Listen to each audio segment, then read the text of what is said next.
एक खेकडा असतो मित्रांनो, तो एका समुद्राच्या बाहेर स्वतःच्या जे पायाचे ठसे बघून हसत असतो. पुढे जातो, खेळतो, मागे वळून बघतो, किती छान माझ्या पायाचे ठसे उठत आहे.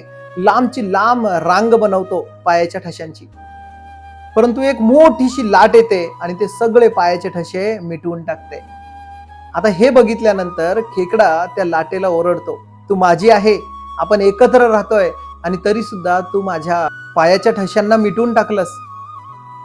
तुला मी खेळलेलं बघवत नाही. ओरडतो, खूप काही ना काही आरोप करतो, प्रत्यारोप करतो.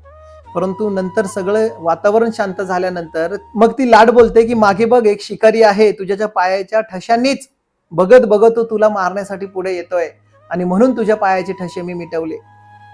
मग मित्रांनो, सांगायचं तात्पर्य एवढाच की कधी कधी आपले जवळचे, आपले नातेवाईक जे काही करतात ना, आपल्या चांगल्यासाठी करतात.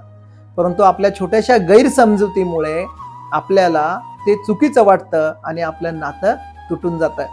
त्याच्यामुळे कोणती गोष्ट घडण्याच्या आधी आणि घडल्यानंतर थोडासा विचार करा, थांबा, त्याच्या मागे काय आहे काय नाही हा विचार करा आणि मगच पुढचं पाऊल उचला मित्रांनो. धन्यवाद.